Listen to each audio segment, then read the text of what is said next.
I'm at the Climbing Works International Festival, which is, I think, one of the hardest comps in the UK. Basically all the best climbers in Europe and the whole Japanese team are here.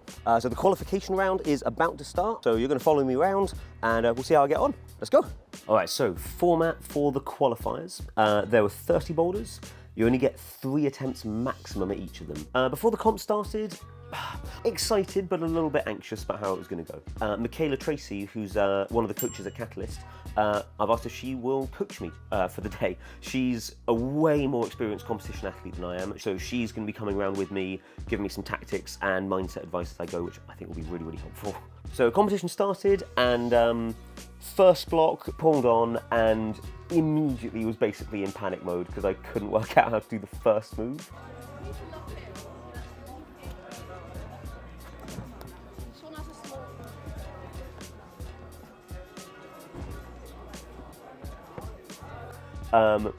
Got pretty stressed, eventually just kind of powered my way through it and did it, but it was a shaky start for what I expected to be like an easy gimme block. I was like, ooh, one done. Okay, first block done, so fine. Then we got on to the next few and I wasn't feeling confident. I was climbing in quite a shaky way. I wasn't following any of the advice that Michaela was giving me, which she found a little bit frustrating, but actually kind of reminded me what I tell students about competitions all the time. The tactics to use for a competition are not that complicated. It's look at the climb carefully first, come up with a clear plan, make sure you rest between the climbs appropriately, make sure you know where the zone hold is, and that you know what your plan is to use the zone hold. Remember the zone hold, mate? It's on the right. Oh! All of these things, like, it doesn't sound that complicated. The difficult bit is that when you're stressed, you just forget all of it. Christ, that's why I'm here. I forgot there even were zones. Like, oh man, I thought that total was going to be a good idea. Then I did it, and it was barely on, so I was breaking my shin on the erect. I was like, why are you not using the holds? It's your job. Started getting onto slightly harder blocks. We got onto a crimpy one on the comp wall, which I was looking at going like, okay, that looks more like it's going to be about V7 or so. I was like squeezing every hold into dust. I was massively over gripping and over pulling on everything. Nice. Topped it and was happy with that, and then stood next to Michaela for a minute, who reminded me, she was like, you're breathing really hard. You should probably just give it a few minutes. Pause the video. I want to tell you all about a product I've been using to support my training, the Huel Black Edition powder. This is really, really helpful for me at the moment. Every time I have 2 scoops in a shake, I have 400 calories, 40 grams of protein, really helpful for all the training I'm doing. And as I mentioned, it's nutritionally complete. I have been training loads more recently, and I need way more fuel, but I don't have way more time. If anything, I've got less time because I'm now training loads more and I'm trying to fit it in around my sessions. I have my breakfast, I take a shake of 2 scoops with me, and I usually have that either during or just after I've done my training. Then I get through my next 2 coaching sessions not feeling blind with hunger, which is way better, and then I have a reasonable amount of lunch, and I feel more balanced in my fuel and my energy for the entire day. It works way better for me. This is the chocolate flavour, which it is obviously great. Everyone loves chocolates. I also like the strawberries and cream flavour. I've been having that quite a lot as well. I have this one left at the climbing gym, and I've got another one at home for when I go elsewhere. Really, really, really helpful. If you want to try it out for yourselves, click the link in our description and use the code CLIMB. If you live in an area where people speak like this, you get 10% off. That was terrible. If you live somewhere where people speak like I do, then you get £10 off. If it's not clear what I'm saying, US, 10% off. UK, £10 off. Click the link in the description, use the code CLIMB, get yourself some Huel Black Edition. Back to the video, let's go. So as the comp went on, I was starting to relax into it more and feel a bit better.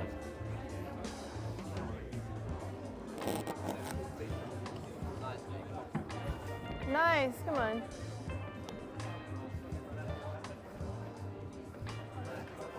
Come on. Not everything was going perfectly. Like, I'd like to say I just climbed everything brilliantly and wasn't even close to falling off, but sometimes I did that. Other times I'd make a little bit of a mistake, but was able to like pull quite hard and stay on. Was getting further and further into the comp, going like, oh, okay, I still haven't fallen off, which in a way was great, because that's the whole aim, but it also was again, that weird balance of like, oh, I feel confident because I've still not fallen off, and the expectation of like, that means I'm not going to fall off anything, and that's the minimum that I'm aiming for, which I don't think anyone flashed the whole comp set. Sometimes they do. It's happened before where people have flashed the entire qualification round at Quiff. Not me, I've never done that. I wasn't about to do that. But I started setting myself up for that expectation of, I have to flash all of them, I'm not allowed to fall off anything, which is not the mindset that I try to coach people to have. So it was going well, but I was still feeling really, really anxious as it progressed.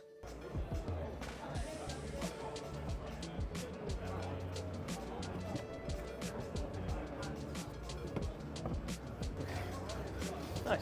Is that not bad, but it's so easy to fall off it. Oh, really? Yeah. Had done a few sketchy slabs, got onto one which I knew was going to be quite difficult. I watched a good few people on it first, and from what it looked like, I was like, oh, I think they've misread the foot sequence, and they're having to do what looks like a really hard foot switch on these really, really small pebbles, and I'm assuming they're doing that because they've got the wrong sequence. So I'm going to read a sequence where I don't need to foot switch at all, and that's going to go really, really well for me. So that's what I set myself up for.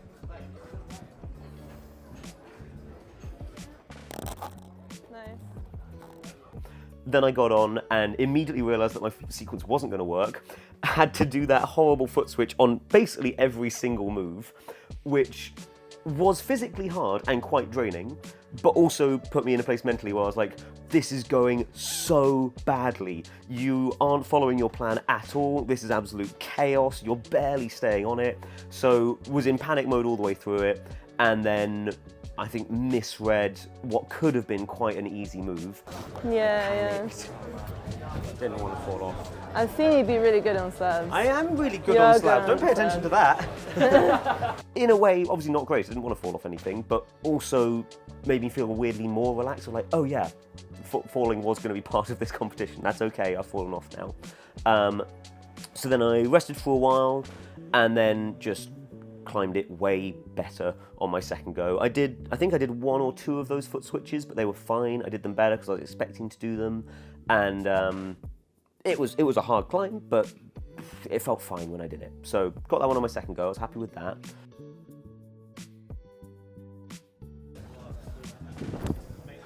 Climbed it with the brain that time. That was much better. Thank you. Much better. Yeah. So yeah, obviously not ideal to fall off the climb, feeling like I'd not climbed it that well. It was a little bit frustrating because I could tell that I really easily could have flashed it. But then in another way, it actually made me feel way more relaxed. It reminded me that I wasn't supposed to be flashing all 30 climbs, falling off, and in fact it's what I tell students all the time.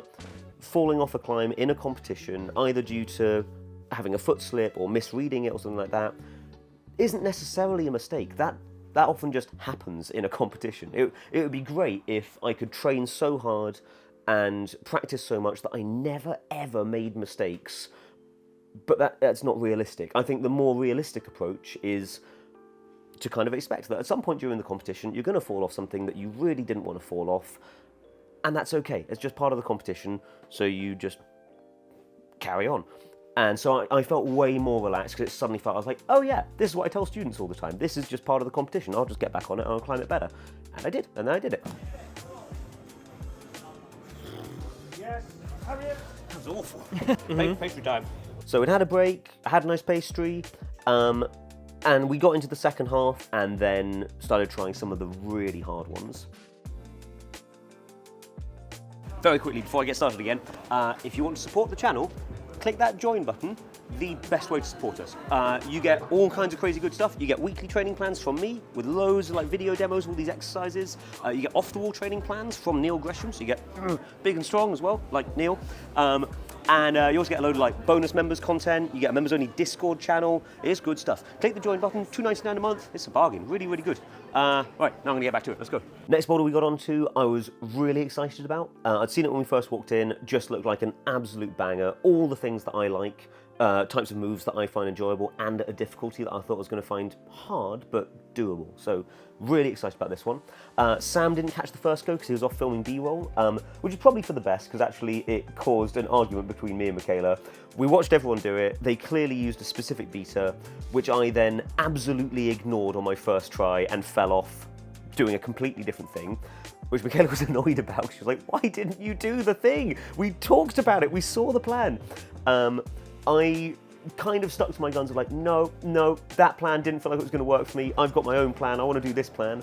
Confidently got on for my second go, slipped straight off the first hold, which was annoying. But tried to just get into the zone of, okay, I've now got one more go, I'm going to stick to my plan, and I'm just going to go for it, so let's see. Nice, Louis. Come on. Come on. Nice. Come on. Yeah, come on, pull with the toe. Come on. Pull. Yes. Come on, Louis. Nice. That was so good. Yeah. Next up was the crack boulder. There's always one of these at Quiff. Last year, I did the crack boulder on my third go, fought really hard for it, but as I did it, actually kind of could tell, I was like, ooh, if I got on this earlier, and if I'd actually taken it a bit more seriously, I could have flashed this. So looking at the crack boulder this year, was kind of thinking, I was like, ooh, I would like to do this on my first go. Like, if you're good at crack climbing, which I'm not amazing at it, but I know how to do it a bit, it's probably not actually that hard. If you don't know how to crack climb, it's absolutely desperate, but I kind of know how to crack climb nowadays. So, first attempt.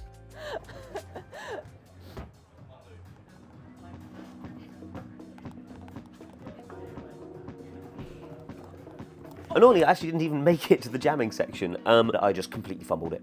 I was feeling a little bit, yeah, I think I had that image in my mind of me flashing the whole thing, and because I was thinking about the top moves, I just wasn't paying attention to what I was doing and completely fumbled and fell off on my first go. Second attempt, I climbed it way better, was feeling more confident because I was just less worried about trying to flash it, and well, obviously because I couldn't flash it.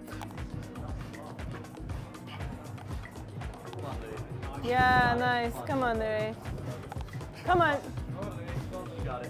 Come on. Yeah, really good. Come on. Come on. Yeah. Come on, Louis. Really good. Come on. Come on. You got it. Come on, Louis. Come on. Come on. Come on, Louis. Come on. You got it. Come on. Oh. I only get the hand jam facing one way, feeling secure, but in order to do the next move, I needed it to face the other way, which I just couldn't work out how to do.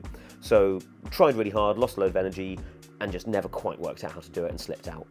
And then third go was basically move for move the same thing. Climbed it really confidently, felt really good in the hand jams, but just couldn't quite work out how to get one of my hand jams facing the other way so that it would work for the next move, and fell off it in much the same way on my third go as well. It was finally time to try the two hardest boulders of the comp. The first one I went and looked at was on the competition wall. I'd had a good long rest. In a way, it does look like my sort of thing. It's like compression and strength focused. It's got some pretty shouldery, hard-looking moves. I did like the look of it. Rested for ages. By this point, a whole bunch of people had gathered around to watch. They're like, oh, Louis is going to try the really hard boulder. And then I dry fired off the first hold and landed flat on my face. So not a great first go. Second go, managed to pull on. And third go, managed to pull on and slap the next hold. I did realise after the comp, I was like, I'm pretty sure this one's about 8B. I wasn't about to do that on my third go. Or if I did, it would have been the greatest moment of my climbing ever. So, not that fast, wasn't really expecting to do that one.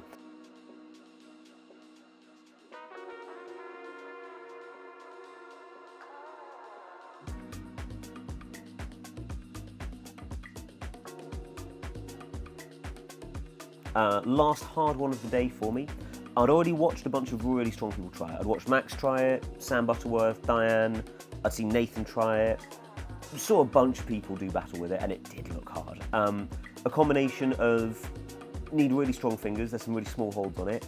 It's quite complicated and it's quite long as well. Like, it looked like about 15 moves or so, and it's really, really steep. So was expecting it to be quite hard.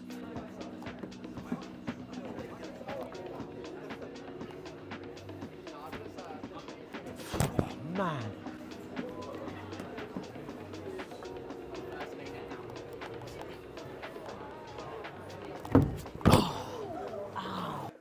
Was slightly disappointed to fall off the first move twice the same way. I think I was told beta by Billy, who is really strong and really, really good. And I assume he did do the beta he told me. Absolutely didn't work for me. Then I watched someone else try it and it looked way easier. So I got through the first moves, jumped out for the first. It's just a really hard cut loose move on some really, really sharp crimps and wasn't even close to holding it. I think I did think about it, going like, oh, maybe if I'd tried this when I was peaking earlier in the competition, this might have been an option. I maybe could have done it, but near the end of the competition, I don't think I had a chance. So that was it. That's my 3 goes gone. All right. So That's the end. I had a good time. Tried hard, hung out with loads of nice people, good climbs as always. Pretty nice day. So now I think we wait around to see if I'm in semis. If I am in, I'm like just in. Okay, so added pressure of being filmed. Hey. Oh, hello. Hello? No, just I come just for a joke. He was like one-legged and he still kicked my butt. He's got an injury from wrestling his cats or something. But you had fun? Yeah, it's fun. me too, man. It's fun Me too. to come to UK. Exactly, man. Because I see the first time you see on physical, and you know. I saw a lot of video and we talk a little bit for training. A long time with COVID, You remember? know. Yeah. I remember. Oh, we did a Q&A back in COVID together. And now we've got plans to maybe do a video together, so keep your eyes out, folks. Oh, man, I'll see you soon. See you soon. See you later, man.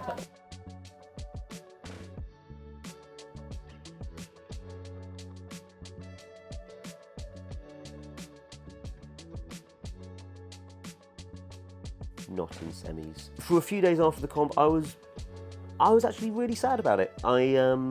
And I didn't feel like I could tell anyone about it either, because I'd said, I was like, oh no, I'm old smart Louis now. I definitely don't get upset about competition results. And on the inside, I was like, I am upset about it, and I can't talk to anyone because I told everyone I wasn't upset about it.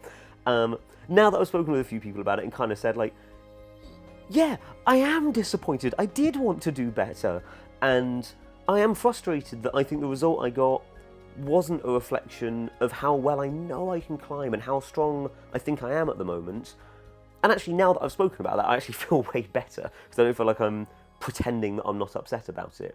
But also realising, as I tell other people, I don't think there is a level of performance that I could have given where I go, now I'm satisfied. Like we've seen that before. Like I bet if I did make semis, I'd probably be talking right now about how I'm really annoyed that I didn't quite make finals. And if I did make finals, maybe I'll be talking right now about how I'm really frustrated I didn't quite get on the podium and da-da-da-da-da. So I'm happy with what I did. And that's the best I can do. So folks, thank you so much for watching. I really hope you enjoyed it. If you did enjoy it, or even if you didn't enjoy it, subscribe to the channel, like the video, leave some comments, and let us know if you liked the format we just had of Sam following me around, me doing a voiceover afterwards and talking about how it went for me. Let us know, we'll do more of it. That Catalyst Online Squad, the YouTube membership we run, if you want to support the channel, it is the best way of doing it. It's really cheap, it's $2.99 a month, really, really helps us continue to make some really good videos, but you also get loads of good stuff from it. You get a members-only Discord chat, you get bonus behind-the-scenes content, and you get weekly training plans with like loads of detailed written explanations, video demos of everything. I think that's everything. See you all later. Bye folks, have a good one.